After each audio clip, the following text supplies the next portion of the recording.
Hello, everybody. Let's talk. Let's give you all a few minutes to join, see what's up. Hello, everyone. So, first things first. One of the things that I want you all to understand is that if you are watching the news right now and you are feeling overwhelmed by all of the constant headlines and developments and what is happening and federal government changes over here and ICE raids over here and plane crashes over there, and you are feeling so overwhelmed. First of all, know that you are not alone. And second of all, know that that is exactly what this administration is trying to get you to feel. The first order of business is to self-regulate. What authoritarian regimes try to do is that they often try to, what is known as flood the zone, do so much at once, or try to do so much at once that it gets carried in the news that you feel overwhelmed and paralyzed. And it's important for you to understand that the paralysis and shock that you feel right now is the point. They are trying to induce a state of passivity among the general public. So it is of personal importance for you, and it is also of political importance to take a breath. That does not mean tune out. That does not mean get apathetic. It does not mean, to just that you just have to forget or whatever. It just means take a breath, because we are about to lock in and focus. And I already know you, and I already hear you all. How do I focus? What do I do? Just take the breath first, okay? Take the breath first. Now, we are going to have to divide and conquer, okay? So no, you as one human being are not going to be able to appoint a new FAA administrator that Elon Musk forced out. You and you as an individual are not going to be able to tackle the FAA crisis, tackle the OPM crisis, tackle like all of these things at once. Go, ICE, immigration, criminal, all of this stuff, and that's okay.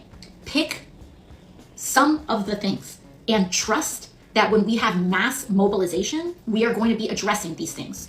Do what you can. That's the second principle, okay? Do what you can. Now, let's talk about a couple of things. I want to give an overview as to what is happening right now. Donald Trump, as we saw, was inaugurated several weeks ago, and who you saw behind him mattered. The people who stood behind Donald Trump at his inauguration are some of the people that are playing a major role in upholding and supporting what is going on. That is important to know, because we need to know who are the folks that are responsible. And as we all saw, when Donald Trump was sworn in, he had several billionaires standing behind him. He had, of course, Elon Musk. He had Jeff Bezos. He had Mark Zuckerberg. You also had the CEOs of major corporations like TikTok and Apple, etc. These are people who are taking part in their own way, the same way that I'm telling you all to kind of divide and conquer. They are also dividing and conquer. They're acting very strategically, and they are each playing their own role, right? So the way that they're playing their own role, we can each be playing our own role, all right? Now, everyone's like, all this stuff.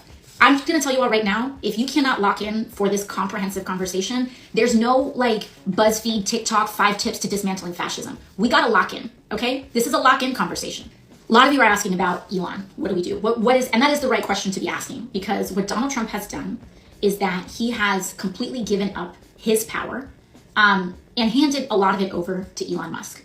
Elon Musk has appointed some teenagers and some people in their early 20s into essentially trying to raid federal government systems, including sensitive and classified information at the U.S. Department of Treasury. Their stories that they're doing this and they're just like wholesale, as we saw, freezing federal programs. And the Trump administration tried doing this during executive order, freezing federal programs, freezing federal financing. That's why they went for the U.S. Department of Treasury. They're going for the money first. They are taking data. We are also hearing preliminary reports that they are potentially stealing that data and downloading it for private use, which of course is alarming, okay? This moment is scary, but we need to go in eyes wide open, all right? The paralysis as a response to fear is understandable, but we have to acknowledge what's happening, and then we're going to get somewhere, okay? They are taking access to the Treasury Department. They are firing career-level federal employees. There are 2 broad categories of federal workers. There are political appointees. Those are the people, as you can imagine, who are, when a president changes, when a new president is elected, whether they're a Republican or a Democrat, they can appoint a whole slew of federal workers. Those are known as political appointees. Then there are career professionals. These are people who are not political. These are people who have spent 10, 20, 30, 40 years of their lives managing the administration of Medicare payments, of Social Security checks, of science research in how we find cures for diseases from everything from cancer to diabetes, from our national energy systems. Our air traffic controllers are career professionals. They are not, a new president can't just get elected and snap their fingers and politically appoint an air traffic controller, because that requires years of training. What is alarming about this moment, one of the things that they're doing is that they're going after money and they're going after people. By the way, again, this stuff is important because one of the most important things that you can do in an environment and a time like this is to educate yourself. Knowing what is going on is not the same thing as reading a headline, okay? Knowing how things work, political education. This stuff is important because you can't do anything if you don't know where the vulnerabilities are and understand the big picture, okay? Pump the brakes, okay? Breathe. Now, once again, two areas. They're going after the money with the U.S. Treasury Department, and they're going after the people, which is OPM, Office of Personnel Management, the federal career appointees. It is normal for a president to come in and to largely dismiss a lot of the previous administration's political appointees. They have the right to do that. What Donald Trump and Elon Musk are doing is that they're going in and they are gutting the career professionals who have legal protections, who have decades of experience, and we will say they are playing with fire in doing that. So I know a decent amount about airports, air traffic control, flights, etc. These are kind of the weird things that happen when you're a member of Congress. You become like experts in these very niche things that affect your community. Last week, and also in the last 2 weeks, Donald Trump, 2 weeks ago, Donald Trump gets sworn in. Elon Musk then puts pressure on both Donald Trump and applies political pressure to dismiss the FAA administrator. Now, why did he do that? Theme, okay? Elon Musk put pressure on him because the FAA administrator was advocating for, I believe, either fines or other sorts of punitive measures on Elon Musk because of violations that they were doing over at SpaceX around safety. So Elon pressures the Trump administration and forces the dismissal of an FAA administrator. That's part number one. Then a week later, or a couple of days later, the Trump administration, through OPM, through Elon Musk, through all these people, then send this ham-fisted letter out to virtually every federal employee, including some of the workers at LaGuardia Airport, and including virtually almost every air traffic controller in the United States, saying, we want you to leave your job.